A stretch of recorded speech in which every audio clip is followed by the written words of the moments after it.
Olá, amigos. Bom dia, boa tarde, boa noite. Está começando o primeiro Talk to Biz Café, que é um projeto que a gente está desenvolvendo aqui para o YouTube. O meu nome é Bruno Garcia, sou professor e profissional na área de marketing e business e sou apresentador, sou o host do Talk to Biz Podcast, que é a nossa coluna semanal sobre estratégia, gestão, marketing e inovação. O Talk to Biz Café é um projeto que a gente está desenvolvendo em vídeo, né, trazendo o Talk to Biz Podcast para uma plataforma de vídeo que é o YouTube. A dinâmica aqui vai ser muito próxima ao que a gente já faz no Talk to Biz Podcast. A gente vai trazer temas relevantes, alguns episódios eu vou fazer no formato de uma mini aula, em outros episódios eu vou trazer um especialista, um convidado para debater questões específicas, mas sempre trazendo tópicos que são importantes, que são fundamentais para o universo do mundo dos negócios aí, de maneira geral. Nessa primeiríssima edição, eu trago como convidado o economista Fábio Neves, que inclusive já participou de vários episódios do Talk to Biz Podcast. E o nosso objetivo é discutir a política de precificação da Apple aqui no Brasil. Tentar entender, né, já que a Apple tem, nos últimos anos, adotado uma política, para dizer o mínimo, assim, fora da realidade dos padrões brasileiros e um tanto quanto absurda, é a gente tentar entender um pouquinho mais. Mas o que gera essa política de precificação tão fora da nossa realidade, tão desconectada da realidade do consumidor médio brasileiro? Será que é o câmbio? Será que são os sempre mal falados impostos? Será que é de fato o risco Brasil? Ou será que a empresa está querendo construir um posicionamento específico dentro aqui do mercado brasileiro ou talvez do mercado latino? Ou simplesmente é o fato da gestão não estar tão próxima da nossa realidade, haver um certo descaso ou pelo menos uma desatenção para mercados que são considerados para eles como periféricos? E aí eu chamei o Fábio Neves para a gente discutir um pouquinho sobre esses assuntos e para ele me ajudar a desvendar um pouquinho o que está por trás dessa política de precificação que acaba influenciando outras empresas e acaba influenciando o mercado como um todo, mas que passa a seguir, sim, determinados padrões, já que uma empresa que é líder de determinados segmentos adota aquilo ali como um comportamento default dela em relação ao mercado específico, que é o mercado brasileiro, que é o que a gente está tratando nesse vídeo. Vocês vão notar, esse é um primeiro vídeo, a gente teve alguns problemas técnicos, então o próprio Fábio teve que ficar com a câmera desligada, em alguns momentos tem alguns vazamentos de áudio, mas a gente fez uma edição aí, tentou eliminar ao máximo os problemas, mas vocês vão notar que em alguns momentos o vídeo dá um cortezinho, coisa e tal, mas como o conteúdo estava muito bom, eu resolvi aproveitá-lo de qualquer maneira, ok? E são pontos, obviamente, que a gente pretende corrigir para os próximos episódios do Talk to Biz Café. E fique atento, se você ainda não é assinante do nosso canal, por favor, passe a seguir o canal do Talk to Biz no YouTube, ative aí as notificações para receber sempre as novidades, porque toda semana a gente vai ter sempre algum tipo de conteúdo em vídeo aqui no nosso canal. Tudo bem? Então vamos lá para o bate-papo com o nosso amigo Fábio Neves nesse primeiro Talk to Biz Café.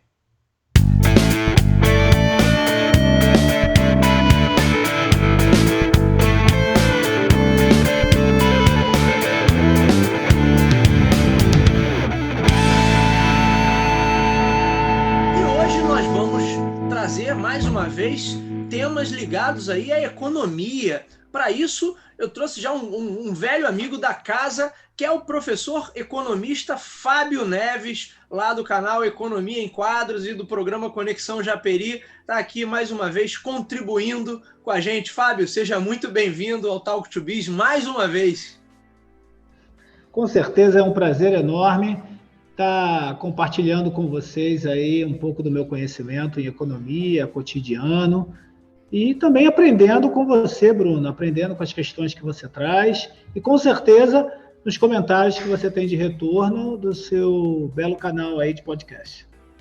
Obrigado, Fábio. Bom, o tema hoje é política de precificação, câmbio, carga tributária.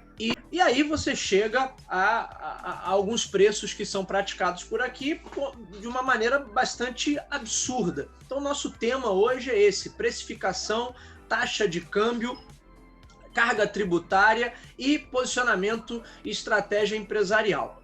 Bom, Fábio, eu quero começar esse papo com você, não teria como ser diferente, né? Mas trazendo o exemplo da Apple. A gente tinha a Apple a preços mais acessíveis. E aí, de 2014, 2015 para cá, o trem saiu dos trilhos, o câmbio disparou, e a Apple voltou a ter um posicionamento aqui no mercado interno, que ela já teve no passado, de praticamente ser considerada uma marca de luxo. Posicionamento que ela não tem nos mercados lá fora. Ela não tem esse posicionamento nos Estados Unidos e em boa parte dos mercados de países desenvolvidos ela também não tem um posicionamento de luxo. Ela se posiciona como uma marca diferenciada, mas não uma marca de luxo, né? São coisas bem diferentes. E aí a gente passou a ter, nos últimos anos, notebook da Apple a 20, 30 mil reais, computador de mesa da Apple a 50, dependendo do upgrade que você faça, a configuração passa dos 200, 300 mil reais. Agora, a última versão do iPad Pro pode chegar à bagatela de quase 25 mil reais num tablet, começando na casa dos 10.799. E aí, óbvio, né, que a primeira reação das pessoas é assim, olha, é o câmbio.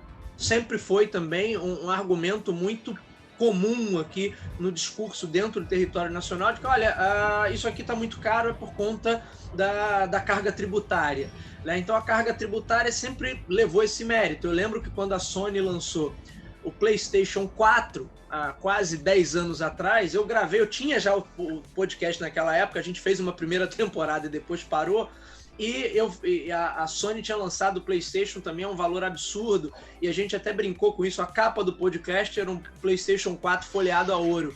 Hoje, o exemplo que a gente traz é inclusive o oposto, né? Enquanto a Apple, o iPad Pro, o próprio iPad Pro que a gente trouxe como exemplo, no modelo de entrada, ele é vendido lá fora a $799, aqui o preço inicial dele é de R$10.799. E aí, fazendo uma conta rápida aqui de padaria que eu fiz, Fábio, que realmente não é o meu forte, né? Se a gente considerar o câmbio a R$6, eu nem sei quanto é que está o câmbio hoje na data da nossa gravação, mas é provável que esteja um pouquinho abaixo disso. Então, se eu considerar o câmbio a R$6, 799 por 6 dá R$4.794. Muito distante dos R$10.799 que a Apple está cobrando. E aí, meu amigo Fábio, eu jogo a batata quente para você, né? Até que ponto o câmbio é o único responsável por essa política de precificação louca? Eu já ouvi dizer que isso faz parte de um componente de segurança da empresa. Então, olha só, eu vou precificar com uma margem absurda, porque eu não sei o que vai acontecer nessa economia maluca, e se de uma hora para outra o câmbio pular de 5 para 7, 8, eu ainda assim estou resguardado. E o que a gente pode fazer? A título de comparação, hoje o PlayStation 5, a gente acabou de conferir aqui no site da BH Foto, que é uma loja norte-americana, $499, preço de lançamento dele no Brasil, menos de 5 mil reais. Então, como é que a diferença de $300, no caso do iPad, mais que dobra, e no caso do PlayStation você consegue manter ali dentro de uma taxa aceitável? Bom, meu amigo Fábio Neves, eu jogo a batata quente para o senhor. Eu agradeço aí a oportunidade e, na verdade, eu vou tatear alguns pontos porque, né, eu teria que estar lá dentro para falar com total exatidão o que passa na mente, né, dos dirigentes, dos gestores, dos responsáveis aí da Apple, América Latina, né, América do Sul, América Latina e Brasil. Mas o ponto todo é assim, o risco país, você acabou de colocar, e aí o risco país não é só toda aquela discussão que a gente tem aí associada a tudo que nos envolve de política, de cotidiano, mas o risco país acaba refletindo através de um número, e considerando que a Apple é uma empresa estrangeira, alguém apresenta um número para ela e diz, olha, o risco Brasil é este, nesse sentido, que nós temos que criar algum tipo de margem de segurança. E essa margem de segurança acaba refletindo na precificação do produto, que você mostrou aí, que é bem distante entre o preço, né, convertido em real direto para o preço que a gente acaba adquirindo aqui no país, né? Então, pelo menos o dobro do preço, né? De 4.800 para 10 mil e alguma coisa. Então, na verdade, você está mais do que dobrando, corrigindo aí a minha frase inicial. O outro ponto, sim, a tributação, ela pega uma parcela, sim, do produto, evidente. Mas não é isso que vai tornar o produto o dobro mais caro. O outro ponto é assim, você pode atuar em mercados diferentes, né? Aí não é a minha área de concentração, né? Essa área é sua. E acabar tendo políticas diferentes dependendo da área. Você falou assim, poxa, a Apple não é um produto de ponta nesse sentido de prime, de, né, o supra-sumo, né, como se dizia antigamente. É evidente que é um produto de excelente qualidade, um produto que tem design, um produto que tem tecnologia, mas nada que justifique esse valor sob a ótica da utilidade, porque aí você poderia ir para outras marcas, onde essas outras marcas vão oferecer as mesmas características. O que eu entendo é que existe um comportamento, né, por trás de tudo isso, Bruno, que é uma questão psicológica, que é o comportamento, a economia comportamental. Porque se a gente for naquela discussão bem conceitual, ela não alcança o que a gente está falando aqui. Ah, o homem é econômico, o homem é racional. Não, na verdade, existe todo um processo de status, autoafirmação, design, tudo aquilo que está por trás. É evidente que também tem a tecnologia que é segura com relação aos telefones celulares e assim por diante, isso é inquestionável. As outras marcas também te oferecem, guardadas as proporções, mas você tem mais processos a serem feitos. Então, ela se posicionou de uma tal forma que aqui no Brasil ela ganhou esse selo. E como é um Brasil, tem 213 milhões de pessoas, com certeza tem 1.000, 5.000, 10.000, 20.000 pessoas, 30.000 pessoas para pagar 20 mil reais num simples tablet. A gente estava até brincando antes de começar a gravação, né, Fábio, que isso aí já foi o valor que você daria num carro popular aqui no Brasil. Né? É isso mesmo. E assim, carro zero. Carro zero. E esses reposicionamentos, o Bruno, eles acontecem nas mais diversas áreas. Por exemplo, aqui a Motors, quando, né, voltou para o Brasil com o grupo Caoa, a intenção dele, né, pelo menos o que foi relatado na época, era que o preço do carro não seria tão alto.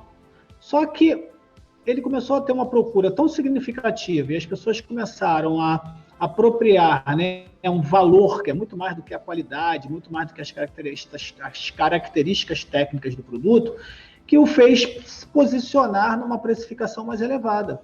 E tem gente para comprar. Então, esse é o ponto interessante. Então, a Apple, ela ganhou esse selo de destaque, né, no sentido da tecnologia, do design e da percepção dos clientes. Eles conseguiram fazer isso muito bem e realmente vai ter pessoas para pagar. E essa questão do câmbio, realmente, ela acaba onerando, sim, nessa conversão que a gente está colocando.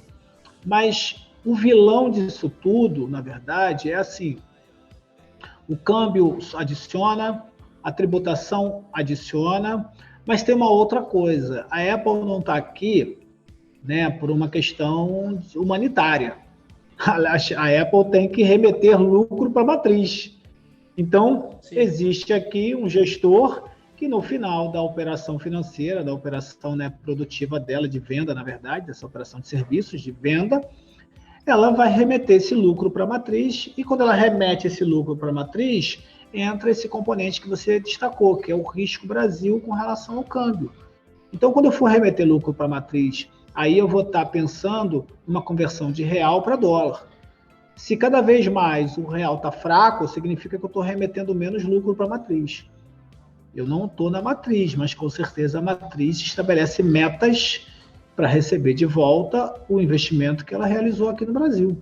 Sim. Então, com certeza, você tem loja da Apple, pelo menos nas 4, 5 capitais, né, de estados mais importantes do Brasil. São Paulo, com certeza, você tem Rio de Janeiro, você vai ter no Nordeste, você vai ter em Brasília, Curitiba, você vai ter Curitiba. Então, essas capitais, né, que são classificadas aí como metrópoles, e aí tem essa importância econômica, como eu coloquei antes, vão ter loja, e essa loja vai ter uma meta, que essa meta vai ser convertida de reais para dólar. Se o dólar estiver muito forte, é ruim para eles nesse retorno desse dinheiro. Então, assim, acho que o ponto passa muito por esses destaques que eu acabei colocando aí para vocês. Eu me pergunto se eles realmente têm um gestor aqui em território nacional, né? Porque me parece muito uma decisão tomada por um gestor sim, mas um gestor que está lá fora. Agora, de certa forma, se é pela questão da segurança, e como você falou, eu ainda tenho um quantitativo mínimo de brasileiros aí, mas que estão dispostos a pagar esse preço, até porque essa questão do status da Apple sempre foi muito forte para o consumidor brasileiro, embora isso não faça necessariamente sentido para o posicionamento da marca para um consumidor do estrangeiro, né? Mas é uma operação bem mais segura, porque eu certamente estou vendendo menos, mas em compensação eu tenho uma margem muito maior, apesar do volume de vendas menor. Então, nesse sentido, eu acho que eles estão cobertos de razão. E aquilo que a gente estava conversando antes de começar a gravar, bom, se continua vendendo, possivelmente a melhor maneira de você fazer uma marca repensar a sua política de pricing é você deixar de comprar. Enquanto ela estiver vendendo e estiver tendo resultados favoráveis, é óbvio que ela não vai, ao contrário, né? Tende a acentuar a política e não a mudar essa política, né? É verdade, porque assim, existem várias ferramentas de precificação. A questão toda é que em muitas situações, quando você começa no mercado, você não tem um ponto firme. Você começa testando aquele mercado e a partir dali você se posiciona talvez mantendo o preço, seria a opção A opção B, vou reduzir porque encalhou, né? Ou a outra opção, vou elevar o preço porque tem fila. Então essas marcas, elas vão se apropriar disso e vão surfar nessa onda. O modelo é capitalista. No modelo capitalista, eu vou pressupor um lucro. Se a Apple vem para o Brasil, e aí, né, a minha percepção, por que a Apple vem para o Brasil? Porque, na minha interpretação, a Apple matriz começa a ter um banco de dados de quantos aparelhos Apple nós estamos exportando para esse país. Olha, existem aí milhares de importadores independentes, né, formais ou informais, legais ou clandestinos, ou contrabando, e estão levando para o Brasil uma quantidade significativa, porque a matriz vai ter essa informação. Pode ser que seja uma informação subavaliada, mas ela vai ter essa informação. Então, ali começa a despertar a ideia de que tal local seria interessante ter uma loja. É interessante esse ponto que você colocou, porque durante muito tempo o produto Apple que chegava aqui vinha por meio dessa importação, formal ou informal. E aí, sempre que você está na mão dos importadores, eu não sei como é em outros países, mas aqui no Brasil, importador sempre jogou o preço lá em cima. Até porque numa época pré-internet você não podia fazer esse tipo de comparação. Eu lembro das grandes lojas importadoras que a gente tinha aqui nos anos 80, nos anos 90, onde você ia comprar aquele famoso videocassete de 7 cabeças, né? E ele custava uma fortuna. E, obviamente, muita gente estava disposto a pagar essa fortuna pelo selo ali, pelo produto importado. E, óbvio, você não tinha nenhum poder de comparação. Você não poderia fazer como a gente fez ainda há pouco, de entrar nos sites norte-americanos e ver quanto está sendo cobrado lá em dólar para fazer esse comparativo com o preço no Brasil. Agora, o curioso disso tudo é que a Apple vem oficialmente para o Brasil. Eu acabei de olhar aqui, eu já tinha essa informação, mas eu quis confirmar. Ela tem, inclusive, uma operação fabril aqui. Ela tem uma fábrica da Foxconn, quer dizer, a fábrica não é da Apple, é da Foxconn, mas produz para a Apple, que fica em Jundiaí. E ainda assim, ela adota uma política que parece que eu estou lidando com o importador daquele mais miserento, né? Aquele que vai te esfolar nessa importação. Então, me parece de certa maneira, uma contradição estratégica, embora eu entenda o lado da segurança em relação ao cenário, que é realmente um cenário insano, né? O que a gente tem visto aí é um país totalmente acéfalo e um cenário insano, mas ainda assim eu não vejo, me parece que é uma decisão muito calculada ali da empresa de, olha, vou aproveitar que aqui essa galera adora pensar que a nossa marca é um produto de luxo e eu vou. E como você falou, a questão da fila, né? Eles não só adotaram essa política já tem alguns anos, como nos últimos lançamentos eles reafirmaram essa política, aumentando ainda mais o preço. Ou seja, significa que tem fila de espera, né, Fábio? Como você tem fila comentou. de espera. Se tem fila de espera é porque o preço está acessível, por mais que seja 20, 30 mil reais. Então, eu entendo que o que você acabou de falar agora passa por 3 ou 4 pontos. Primeiro ponto, eu preciso remeter lucro para a matriz, porque eu tenho uma unidade de operação no Brasil. Então, eu tenho que ressarcir a minha matriz por ter colocado dinheiro aqui. Segundo ponto, risco matriz, né? Risco país, desculpa, já falamos dele. E esse risco país leva a um terceiro ponto, que é assim, se eu tiver que sair amanhã, eu tenho que retornar meu investimento. O nome disso é retorno sobre investimento, ou também chamado de payback. Em quanto tempo eu pego de volta o dinheiro que eu coloquei ali? E aí é uma equação de aceleração. Você quer acelerar o que você puder. E o quarto ponto, que foi o último que você falou, é isso. Ela tem um status, ela goza de um status de um produto de altíssima qualidade. Eu não nego essa qualidade do produto da Apple, né? Confesso que não adquiro um produto da Apple por uma comparação muito racional da minha parte como um ser humano. Então, eu posso... Olha só que interessante.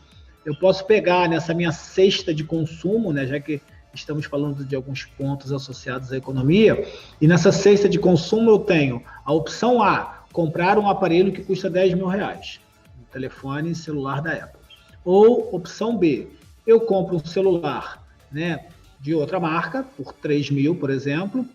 Os 7 mil que sobram, eu posso comprar uma televisão de 70 polegadas, 80 polegadas. Com certeza. Não, Fábio, eu já tenho uma compra TV mais justa, não? Então, aí se você está ouvindo o podcast, você está pensando assim, não, Fábio, eu já tenho uma TV de 80 polegadas, eu já tenho um carro de 200 mil e a minha casa custa 1,5 milhão de reais, 2 milhões. Ah, então tudo bem. Então é coerente. Então você faz parte daqueles 30 mil que você citou mais cedo. Isso aí, rapaz. Assim, mas na verdade é uma questão comportamental.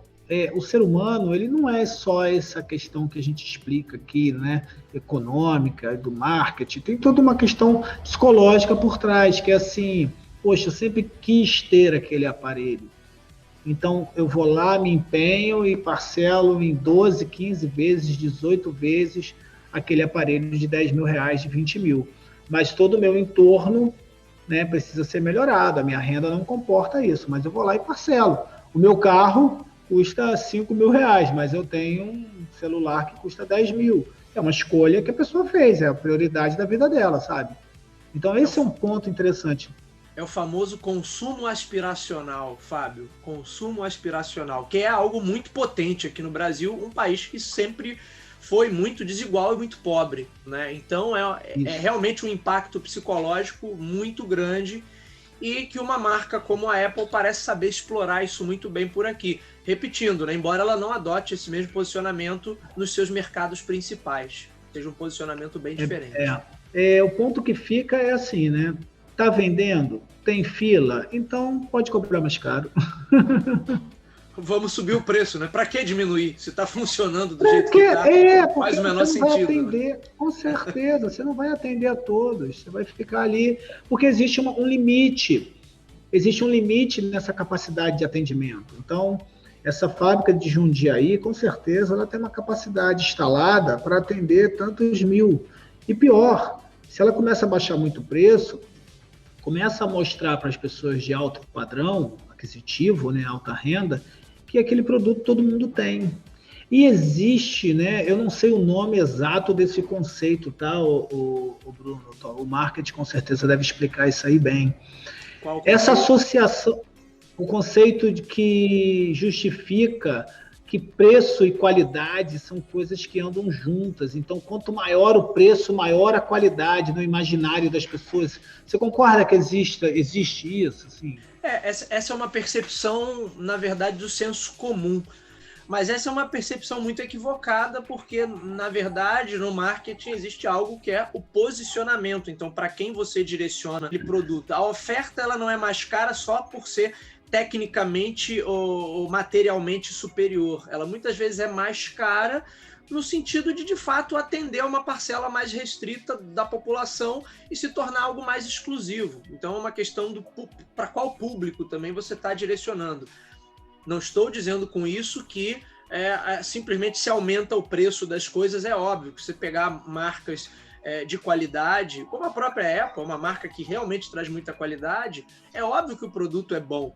Né? O que eu estou colocando aqui é que, eventualmente, numa marca que tem um posicionamento mais premium e que vai cobrar por isso, ela não está necessariamente, esse preço, essa política de precificação não está necessariamente ligada à qualidade técnica ou material do produto. Ele pode estar muito mais ligada a esse processo de segmentação que tem como objetivo tornar a coisa mais rarefeita mesmo, tornar a coisa escassa, e o luxo está ligado justamente ao grau de exclusividade que alguma coisa tem.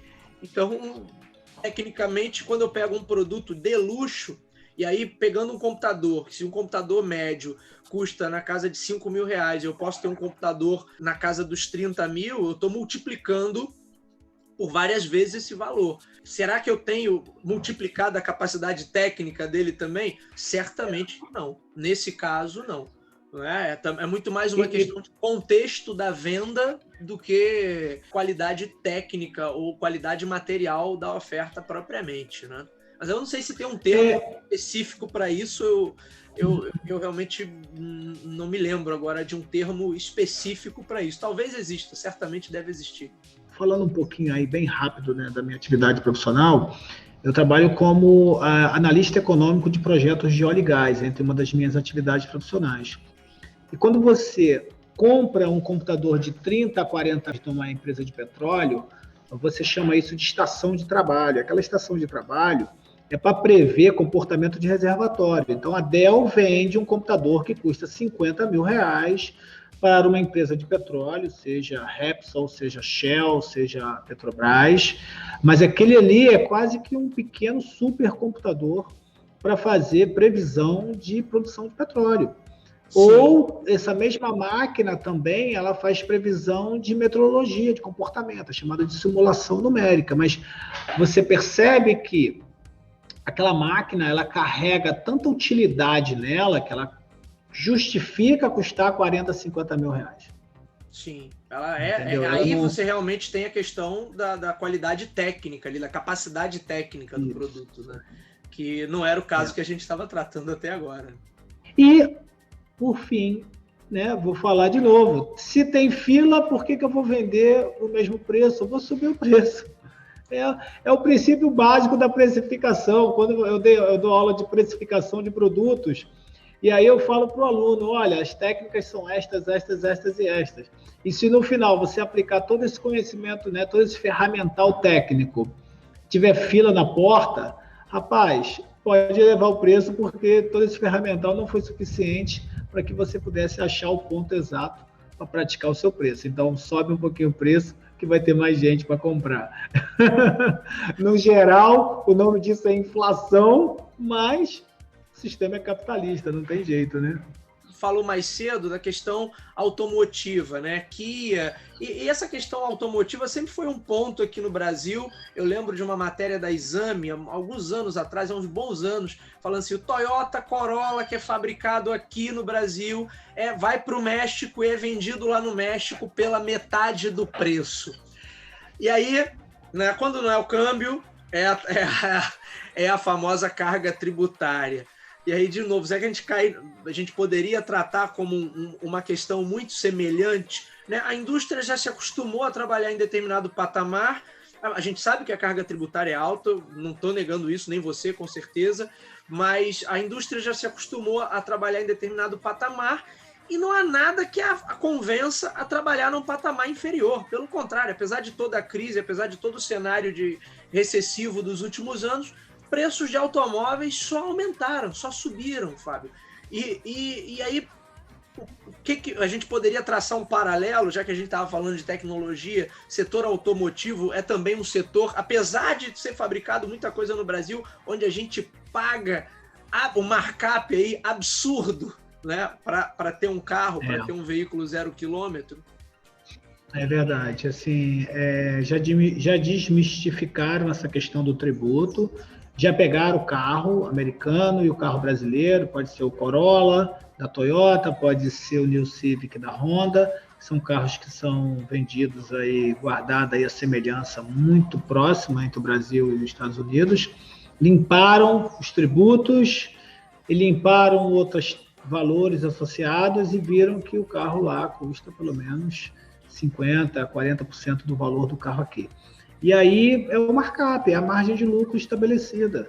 Durante muitos anos, né, o Brasil, durante pelo menos 25, 30 anos, teve uma economia fechada nesse sentido, onde a importação de bens não era permitido, salvo aí algumas regras bem estabelecidas, bem firmes do governo. E deu bem duvidosas também, né? Diga-se de passagem. Vamos gravar um outro programa sobre isso. Com certeza. E dada aí essa questão, você ficou com esse comportamento, essa cultura. E como é que desmistifica essa cultura? Eu e você nos associamos aí a algum bilionário e vamos começar a trazer carro para o Brasil, carro elétrico. Quando esse carro elétrico chegar no Brasil, vamos supor que a gente consiga vender esse carro a 30 mil reais aqui, o preço de entrada desse carro, né? Nem existe, acredito que nem exista mais carro popular até de 35, 40 mil. 40 mil, de 35 em diante, 40 com mil. certeza. A fila tão grande para comprar esse carro que eu vou falar, poxa, Bruno, olha só, vamos botar esse carro 45, 47, 52. Então isso tudo esquizofrênico, é muito louco tudo isso, sabe? Mas é o que temos, é o Brasil que temos hoje nesse sentido. Não consigo ter uma capacidade produtiva que atenda a todos e eu vou e estabeleço um preço para que só alguns adquiram aqueles produtos, só alguns possam comprar aquele produto. E o restante do mercado, eu vejo que a marca tal cobra 10 mil reais. Eu não vou poder cobrar 10 mil porque os clientes não percebem a minha marca tão qualitativo grande em relação ao outro. Mas eu posso cobrar 30% abaixo do valor do líder. Vou cobrar 7 mil. Então, se no futuro o celular da Apple, passar a custar 15 mil, o meu celular que hoje é 7, porque hoje dela é 10, então significa que eu posso cobrar aí 10.500, porque ela está cobrando 15 mil. E aí eu fico com essa margem de distância e vou atuando dessa forma. E em todos os sentidos, né? Todos nós estamos trabalhando em casa, estamos usando um aparelhinho chamado headset, fones de ouvido. Existe fone de ouvido no Brasil que custa 5 mil reais. Então, assim, realmente... É esquizofrênico, de fato, né? O que justifica tecnicamente isso? Desconheço, para ser bem sincero. Também não... Mas, enfim, um pouco de várias coisas do que a gente comentou aqui, né? A cultura do luxo, esse senso de viralatismo que nós temos, essa busca ali esse consumo aspiracional que sempre foi muito reprimido aqui no Brasil, particularmente. E acho que um ponto importante que você trouxe aí, né, quer dizer, como você deu o exemplo do mercado automotivo, onde já foi desmistificado essa questão tributária, na prática, no final das contas, assim, as empresas se estabilizaram, se acomodaram naquele patamar, e fato é que elas continuam vendendo, não é? Ou se elas, quando elas têm uma queda, elas estão dispostas a passar por esse período de queda, mas sem abrir mão daquela margem. E aí elas vão buscar subsídio no governo, vão buscar um outro tipo de âncora, ali, outro tipo de suporte para passar por esse período difícil até retomar ao patamar anterior. Tudo menos reduzir a tal da margem, Fábio. E aquele papo de que a produção e a inflação aqui estão totalmente associadas não é tão papo de boteco assim, né? Na verdade, ele tem uma fundamentação aí, como você colocou. Com certeza, com certeza. E eu costumo dizer que o elefante é gigante, né? O elefante é um animal gigantesco. E esse elefante que eu me refiro, de maneira figurada, é o Brasil, que tem 213 milhões de brasileiros. Então, por mais que a gente esteja atravessando um período aí de dificuldade no cenário macroeconômico, você tem pessoas que estão prosperando, mesmo na crise. Então, essa pessoa que está prosperando, ela vai ter renda suficiente para adquirir esses produtos. Na verdade, né, Bruno, acho que para o nosso ouvinte, que ele tem que ficar claro, é que a crítica não está na compra, não compre, boicote, não é nada disso. A crítica está em cima de uma discussão racional e técnica. Sim. Se no final das contas você assume e diz, não, eu quero ir lá comprar, e ponto, legal, mas você conhece todas as características do produto, e você assume de uma maneira bem aberta que a sua aquisição é por conta do design, do status, sabe, daquilo tudo que você insere na marca e acredita que vai ter de volta. Muito bem, meu amigo Fábio Neves, muito obrigado mais uma vez. Eu e o Fábio, a gente está combinando aqui de produzir uma série de episódios específicos. A gente vai aliar marketing e fatores econômicos aí para trazer mais conteúdo bacana para vocês. Fábio, obrigado mais uma vez pela sua participação aqui no Talk to Biz. Excelente, fico muitíssimo grato de estar participando e estar levando para vocês um pouco daquilo que eu conheço, daquilo que eu pratico no meu dia a dia, e estou aberto no canal Economia em Quadros para vocês mandarem lá comentários e sugestões e críticas também. A gente só não vive, né? Nós não vivemos só de aplausos, botando aí no plural, a gente também vive de crítica para construir, para você melhorar como ser humano e como profissional, e também a oportunidade de estar aqui nesse excelente programa do Talk to Biz com Bruno Garcia.